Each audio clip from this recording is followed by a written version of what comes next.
Welcome to the Chakrology Podcast at last. Making Yoga Make Sense, episode 1. First of all, let's just get it out there. I'm not a guru. I'm not. So let's just get that on the table from the off. It is not a guru podcast. It's not the way that I work. I'm going to be basically exploring the confusing, brilliant, baffling parts of yoga the only way that I can, with the odd swear word or two. So I'm going to start with my very first yoga class. I often ask when I'm teaching my students, do you all remember your first class? I'm always really curious to know about it.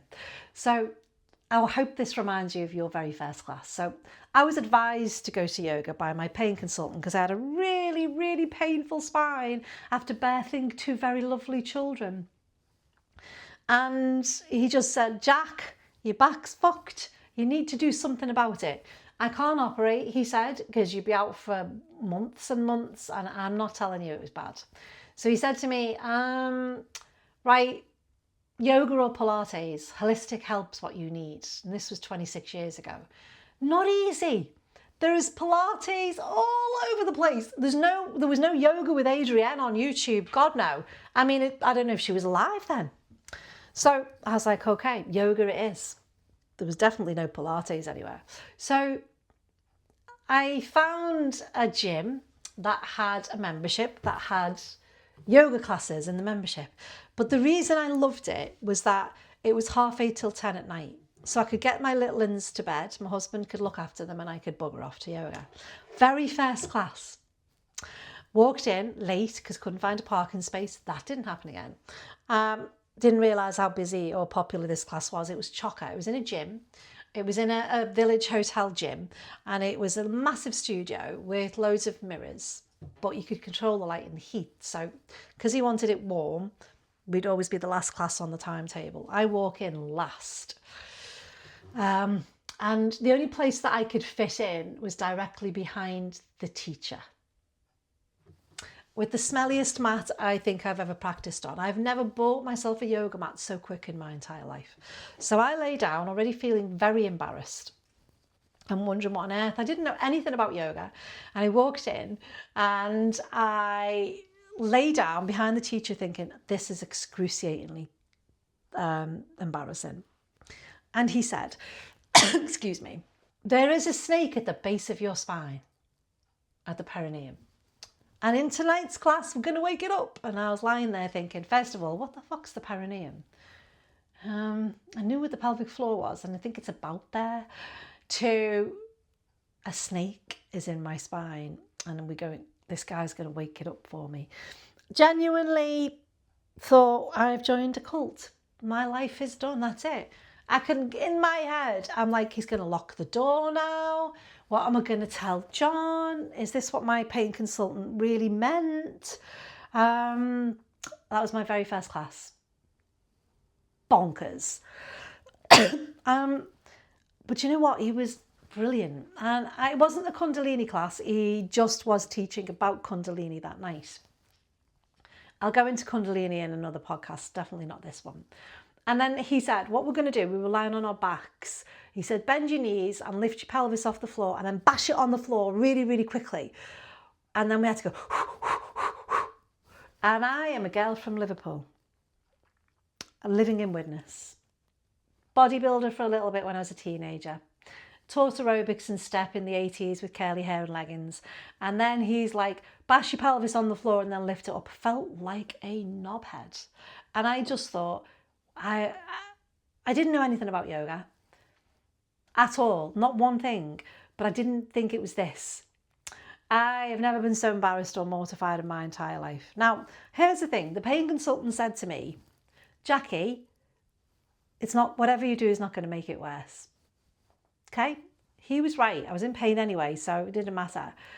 That 90 minutes was probably the first time in 3 years that I'd not thought about the pain. It was still there, but I wasn't focused on it. And it was a bonkers class, but God, what a teacher. Now, Cliff himself, Cliff Bond, brilliant, an inspiration. I'm not sure I would be a yoga teacher without my first class with him, because he was like me. He was a householder. He had 2 young children, similar age to Jenny and Tom, married.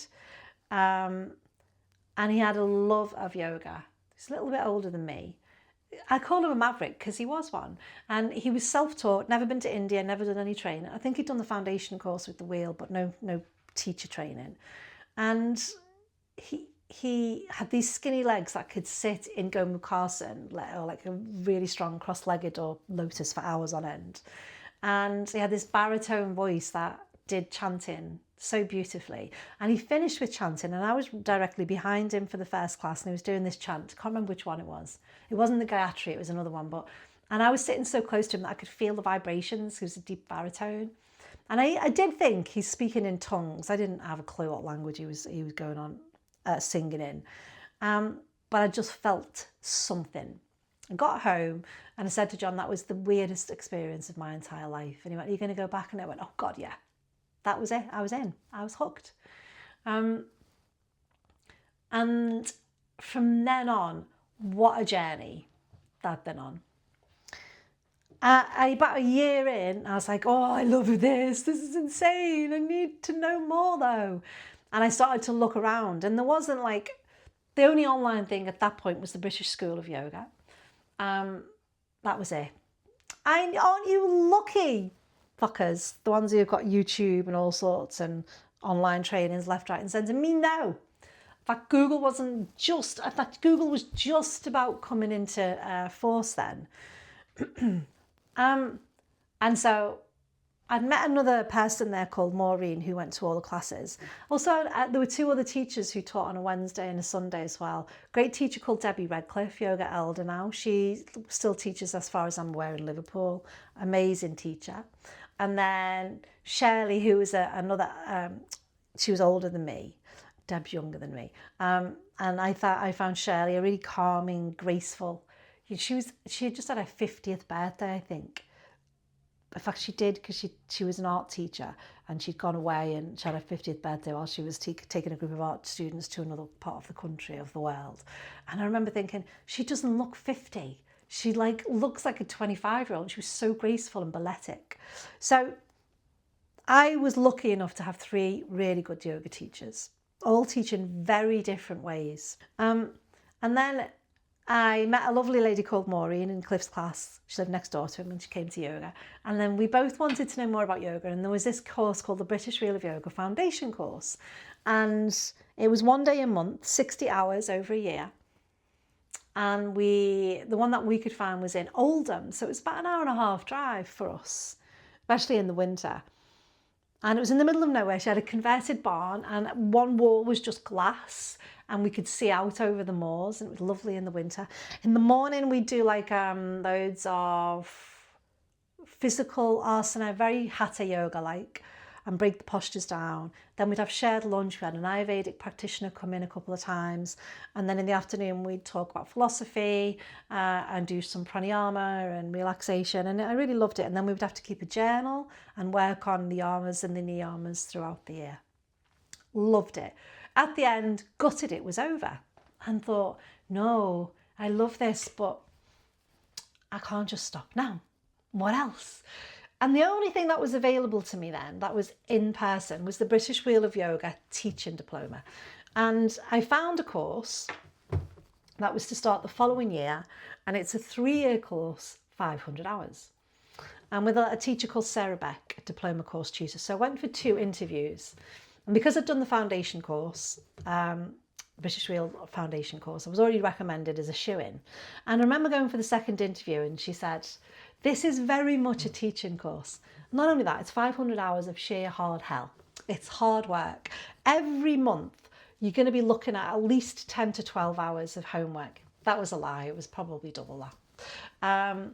As well as going to the training itself. You had to keep journals. The homework was intense. She said, you've got 2 young children and your own business, side accountancy business, husband and a very bad back. Really, do you want to be doing this? She said. And I said, well, I really want to know more about yoga. And she went, that's fine, but you have to teach to pass. You've got to teach. It is a teaching diploma. I will get you teaching to your peer group really quickly. So I came home, talked to John, and he went, go on, go for it. And I started. I loved it.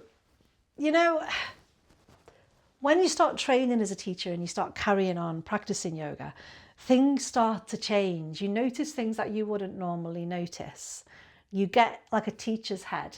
If anyone is a yoga teacher, you'll have found this. It's not an easy thing to do, to go from student to a teacher, but then to carry on being a student as a teacher is not an easy thing to do. It's hard to switch your head off, especially if you don't resonate with the teacher themselves. And the more I found out about yoga, the more I loved it. Every aspect of it. The very first thing we had to do was, because we did anatomy and physiology in the first year, and I was given a talk on the cardiovascular system. You had to like a 15-minute talk, which seems like fucking hours. And I would literally be, I remember sitting everyone down, well, everyone, I mean Jenny, Tom, my poor children and John, and I'd get the whiteboard out and I'd time it, because timing's everything in the wheel, and I'd be like, start, finish, don't ask questions. And then I remember doing this over and over. I remember John opening a packet of crisps while I was teaching, and I remember stopping and saying to him, why are you doing that? Because you're disturbing me. And he said, is that what you're going to say if someone starts eating in your peer group and you're teaching them? And I was like, no, I'm not.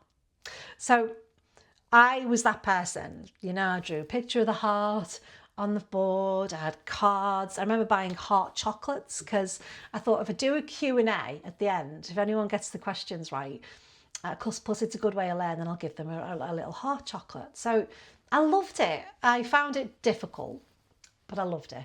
And that was it for 3.5 years it ended up being. But it was a teaching course. I had to teach. And the first thing we were asked to teach was a relaxation, which is ACE, because everyone's lying down. Then it's a pranayama, and then you have to teach a pose, and then so it goes over the years. But also, those 500 hours, not all of them are full contact with the teacher.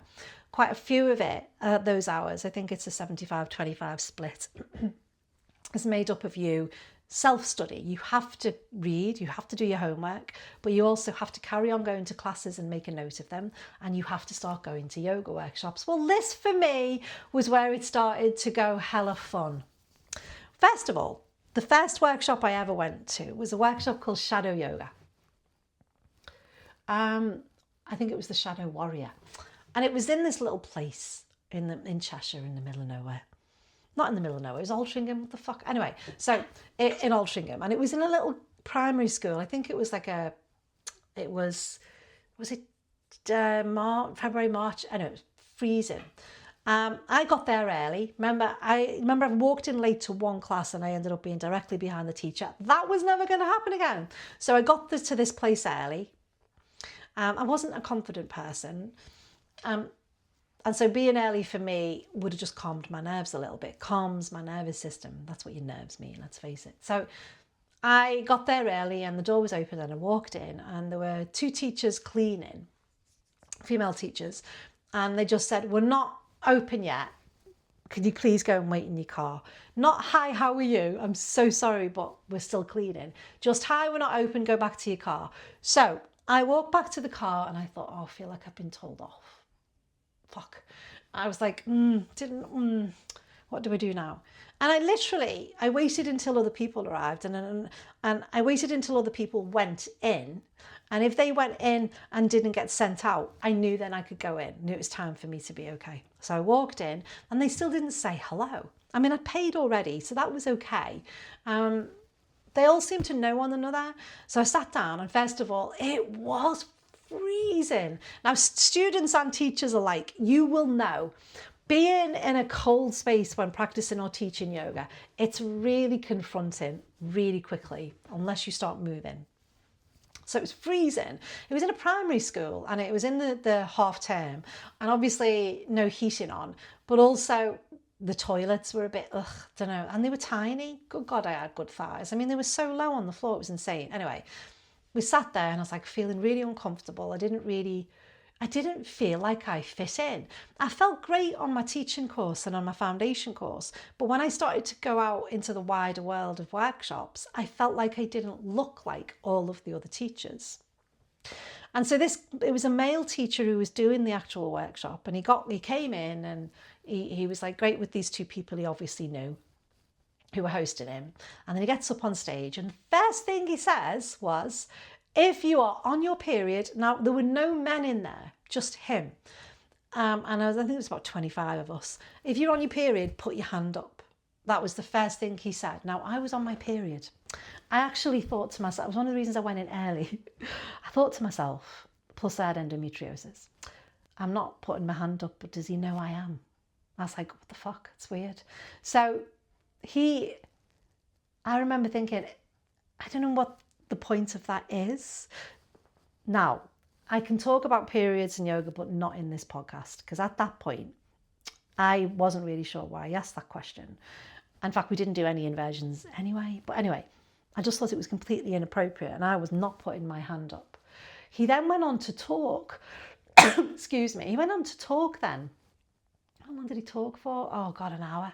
I was just getting colder and colder and thinking, okay, this is not what I thought this was going to be. And he finally stood up, and then he just says out of nowhere, what you've been taught about anatomy is completely wrong, which I found really interesting because I was studying anatomy with the wheel, and I'd also started studying with another teacher. So I was like, this is going to be great for me. What you've been taught about anatomy is all wrong. He said, you've been taught that the knee is a hinge joint. And I was like, well, yeah, it is. And then he said, but it's not. And I was like, oh, okay. And he stood up, and then he kind of, his knees knocked together. So he had very internally rotated femurs or hips. The ball and socket joint at his hip. He obviously had a lot of movement there. So he brought his knees together, and he took his feet wide, and then he went straight down to kneeling with his bum between his heels, and then straight back up again. Now, what I saw was a man who was very flexible in his joints, double jointed, no strength, it looked like to me. And that the movement wasn't coming from his knees, it was coming from his hips. And he also had really, really flexible ankles. So, and then he said, look, all you try it. And I remember standing there thinking, nope, my hips don't work that way. And I definitely want to keep my knees a little bit longer. So I didn't do it. I chose that moment to get my bag and nip the loo quickly. Freezing, no toilet paper. Anyway, we get to there was actually a nice bit. We did like a nice warrior series that was like Tai Chi. And that was quite nice, even though it was still really cold. And then the two teachers who were hosting him came over when he said, we're breaking for an hour lunch. And they came over and I was like, oh, they're going to say hello now. And then just, hi, listen, we're all going for lunch now. Would you mind staying and keeping an eye on everyone's bags? And then they all left. All of them, apart from one other person and me. And I just sat there and thought, oh my God, I knew I didn't fit in. They didn't even tell me where I could go for lunch. And I remember thinking, I just want to go home. I was really quite tearful, to be honest. And I know it was on my period, and it was just like, yeah, I'm going to chalk this one up to experience. And the other teacher came over, and actually she ended up being a British wheel teacher on a different course to mine. And we became good friends. Even now we're still friends. And I just said to her, I'm going home. And she went, yeah, me too. And we left. I then sent an email when I got home, just saying, my feedback was this, that, and the other, and they never responded. But what it taught me, at the time, I remember coming home and saying to John, I just don't know if I'm a good fit for a yoga teacher. I'm an accountant, and, my physical arsenal was coming on in leaps and bounds, and no, I couldn't put my foot behind my head. And but I was like, I don't know, I just didn't fit in. And the more workshops I had to go to because of my training, the worse that had begun to make me feel. I'd started to lose weight. That was in part to do with the fact that I didn't fit in. I thought I needed to be skinnier. I needed more tattoos. I only had one, but it was hidden. I needed more tattoos, more piercings, maybe dreadlocks. That was genuinely, I'm not trying to have a go at anyone, that was in my head. I started drinking herbal tea, hated it. And the reason for that was I thought to myself, maybe I need to, if people see me drinking normal coffee or normal tea, because for me, it felt like you had to be vegan. I remember going to a Jiva Mukti workshop, Great. She was an actual, the teacher I'd gone was a brilliant teacher, and she had assistants, and the assistants would walk around, and one of them came up and whispered in my ear, "Meat is murder." And I was like, oh, Jesus. I mean, I became vegan. I remember trying to cook for the family, and they were still eating meat, thinking, I don't know, this is hard for me. It's a hard world for me to be in. Started wearing mala beads. I got my first yoga tattoo on the base of my spine. That hurt like buggery. I started to kind of change the way I was dressing, and I don't know, I wanted to fit in, but I didn't fit in. I've got a fairly distinctive voice. I do like swearing now and again, and I started to feel like I was putting a yoga hat on, that I would suddenly start saying, release what no longer serves you, which doesn't mean anything. And when I'd learn more philosophy or some more Sanskrit, yogas, chitta, vritti, nirodha, I feel really clever when I say that. I'm just going to say it. And I was trying to fit in, had massive imposter syndrome. And this wasn't just a week's worth of imposter syndrome. No, this lasted years. Every single workshop or training I did, I was feeling worse and worse and worse, more and more left out. It felt like people wanted tribes. This new thing, find your tribe. I was like, I thought yoga meant join.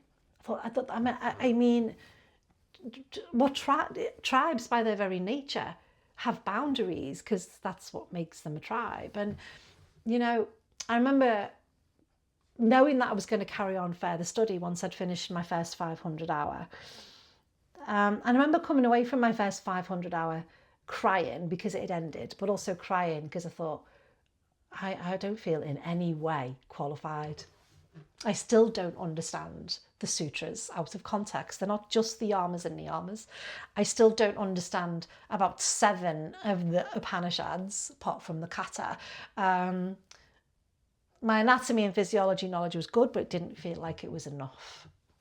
And I don't know, I started to teach yoga.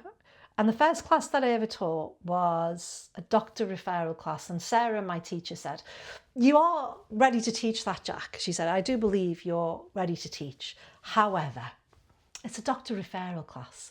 Lots of contraindications and paperwork for the council and stuff." And I said, "Yeah, I know, but it's going to be really good learning. Best thing I ever did." Saturday morning, Newton Le Willows, 10 a.m. till 11:30, planned it to the nth degree. And the first class I walked into, wonderful yoga practitioner. She'd been practicing for a long while. She was in her 70s, had very severe osteoarthritis, excuse me, which meant that if she stood on one leg, it broke. And I was like, And one of the things that we'll teach you is that, imagine as a teacher, you're conducting an orchestra. So you'll be teaching the same piece of music, but from different sections of the orchestra, like the percussion or the string section. And teaching a class is very similar. You're going to have very different levels of practice and different ages and different bodies, and great training, absolutely brilliant for that. But they taught me something really interesting, because at first I was scared. And then I realised that they're not stupid. People are resilient and robust, and they know themselves better than we do. And when you give someone a ton of contraindications, right, you're limiting themselves, that you limit them. Instead, by the end of that, I was teaching that class for quite a few years. They taught me so much, was that don't do it if it hurts. So I would end up with that as my mantra, right? I'd still give different levels. So I layer my classes. I don't call anything a peak pose anymore, because it makes people feel less than if they can't do it. More, if this level is for you, or if this level is for you, or this level. So everything's layered up. And that way I'm not saying, you with the knee injury, you can't do that. You with osteoarthritis, that's a no. Because people know themselves better than we do as teachers. And I have a ridiculous amount of anatomy. The more anatomy that I learn, the more physiology I learn, the more that I realise that people who come to my classes have agency over themselves. And yes, we need to know the contraindications 100%. But we don't need to limit people, because if they try it and it doesn't feel right, they won't do it again. So that was a brilliant class for me. But I I think the real change came for me when I started my own yoga studio in Widnes, and quite a deprived area of Widnes, one of the most deprived in the UK at the time. Excuse me, big studio. And one of the reasons I set it up was because I wanted to bring the biggies to me, the big teachers, the Leslie Kaminoff, Noah Marze, I wanted to get the UK and the international teachers to come to me, and that needed a big studio. I didn't have time to go to America and different parts of the world. But also because it was in such a deprived area, I had a very broad spectrum of students from all over, different walks of life. A few months after starting the studio, I went to a yoga workshop in London, in Try Yoga London, with 3 great yoga teachers, Nikki, Ali and Yvonne. All of whom are brilliant teachers. I know Ali's still teaching. I certainly hope Yvonne and Nikki are. Anyway, 4 of us trot off, all these girls from up north, to London. Bloody roasting hot, scorching hot, down in that day London. And on the first morning, I go and get myself lost. I stayed in a different hotel from them. And that sounds terrible. But the reason for that is I had 2 young kids and a husband. They didn't have kids and husbands at home. Well, they did. They probably, to be fair, they had husbands at least. But they literally, so they wanted to all stay together. I was like, oh, good God, I need a room on my own. I need space. So I stayed in a different hotel. They stayed closer to the studio. And on the way there on the first morning, I got myself lost. I'm not the best at finding places. And this homeless guy who's selling the big issue saw me wandering around looking up, and he just said, what are you looking for? I told him, I know where that studio is. I'm going to walk here. So he walked me there. What a guy. Had a great conversation, walked into the studio, very, very nice. And I was kind of like, oh God, here's me. My studio is in an old bank called the Yoga Bank. I called it the Yoga Bank.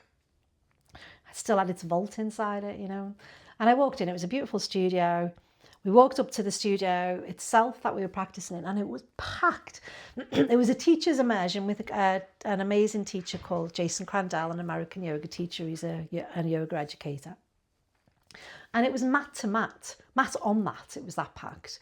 And there was me, Ali, Yvonne and Nikki, and we were trying to squeeze into the corner and not be seen. Just get on with it. And there would always be a very strong practice in the morning. We do partner work. It was great to be there with them. They're such wonderful people. And then in the afternoon, we do Q&A. And I remember lunchtime going down, and they were like, oh, let's go and get something to eat or drink. And they had like a little kiosk in the studio itself that sold juices and smoothies. And I think it was about £12.50 for like this smoothie. And I remember sitting there thinking, this smoothie cost more than my leggings, which I got from Asda for £7.50. And I was beginning to feel a little like, especially because I'd started my own studio, I was beginning to feel a little bit of like, oh, I don't know. I never felt like I fit in, and this was making me feel a little worse. And I remember we'd gone back upstairs, and then we were doing a Q&A, and Jason asked the question to us all as yoga teachers, how do you explain yoga to your students? And the teachers were lovely, and they were coming out with things like dissolution of ego, or samadhi of equal mind, or to be enlightened, to be at one with the world. And I remember thinking of the week before, I was sitting back and listening, thinking, my students, is that what I sound like to my students? Because I don't really know what that means, and I've studied philosophy.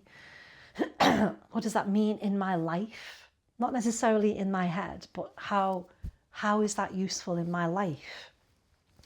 And the week before, there was a guy who'd come to my Monday morning class, white, middle-aged guy.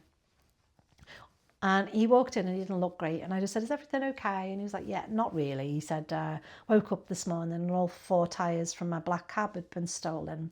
So that's me not working for the next couple of days. And I just said, oh, I am sorry to hear that. And he went in and he sat down waiting for me to go in and start the class. And I remember I was going to do a class on gratitude, and I thought, nope, no.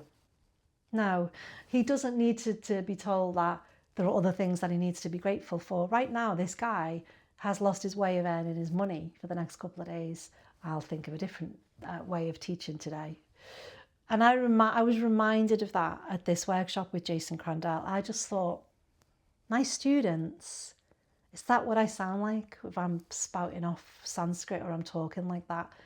And it was So this would have been 11 years ago now. And I remember thinking, I am going to start really thinking about what I'm teaching here, because it's not working. And I think that was the moment for me. Everything changed. I remember going back that night. I remember writing in the diary that I'd taken with me to make notes about the workshops and stuff and what I'd learned from it, part of my own CPD. And I remember thinking, the homeless guy taught me more about impermanence than any philosophy I'd ever read. And me having that smoothie and these people, it just seemed to be distant from what I would class as reality. And I kept thinking, I wrote the same thing in my journal, I've still got them all downstairs, that who's yoga, what's yoga for? I wrote it in big letters over and over. What am I doing? As a teacher, I've always felt left out. I don't feel like other teachers, you know. I just didn't fit the clothing. I didn't fit the brands of Lululemon or Omnitom, and I'd go to workshops and not feel like a yogi, and I didn't fit in. And I thought to myself when I was, every evening that I would write in my journal and do my CPD, and because I was running a studio now, and I thought, my students are so different from whatever these students seem to be of these other teachers. And that's when I realised that I needed to make some changes. I needed to stop teaching yoga and start teaching the people in front of me. And that was it. I have never changed my teaching so quickly in my entire life. Every single thing that came out of my mouth from there on in became only about that. It became about stop teaching a posture, start teaching a person, stop teaching philosophy like it's a theme to be sprinkled on a class like salt and pepper, start teaching it as the main ingredient, start embodying and encouraging. Start understanding that some people are living constantly on a battlefield and life can be shit. The fact that I felt like I didn't fit in, even now, coming back onto social media, after all of the training I've done, I can be on it for 2 hours if I'm doing posts and stuff. And within that 2 hours, my entire mind has gone comparison. And it comes back to, there you go, I'm not like a real yoga teacher. The amount of times I must have said to my students, if I've said something like, now you can release what no longer serves you, which is not really, doesn't mean anything. And every now and again I'd say to my students, oh dear God, I sounded like a real yoga teacher then for a second, and they would laugh. The reason I'm saying that is not to have a go at people who say that. It's that I started to realise that my students hear everything that I say. And I realised that some of the things I was saying would make those students feel like I did, that it was them. They would be lying there thinking, I don't get it, but it must just be me.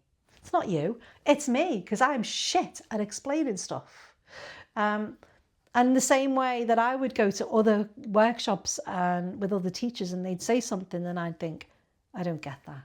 And it's me. It's not. It wasn't. Yoga is it was always being developed for the battlefield.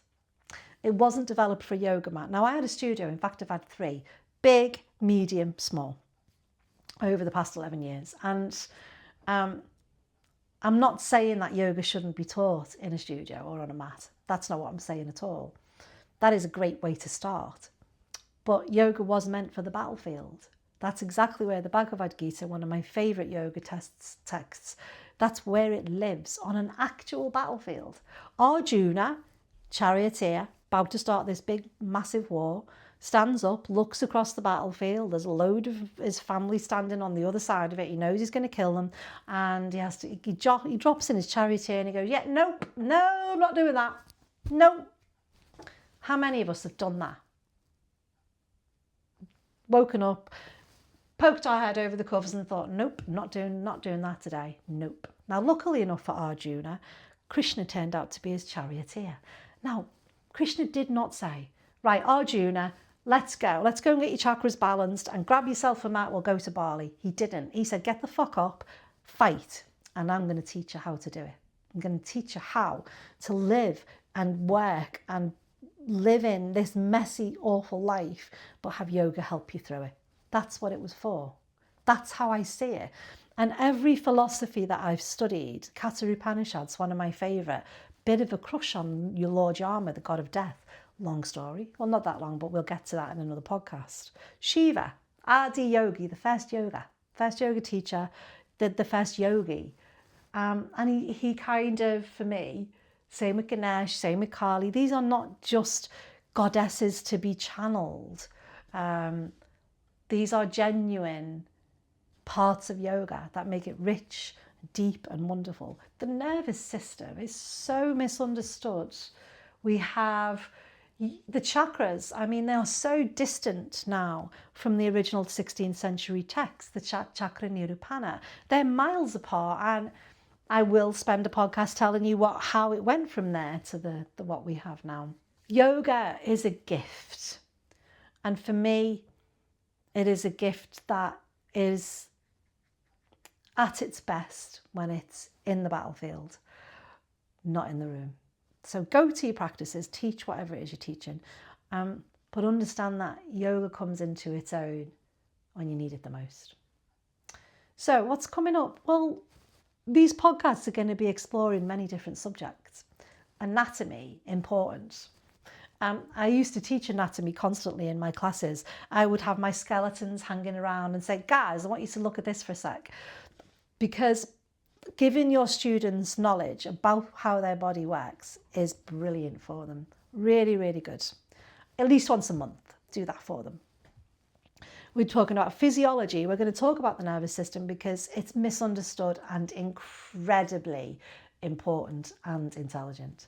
We're going to look at mythology. The stories came before the postures, not after, not by a long shot. We're going to look at different philosophies and how they are much more relatable and applicable than you think. Different styles of yoga and what they mean to different people.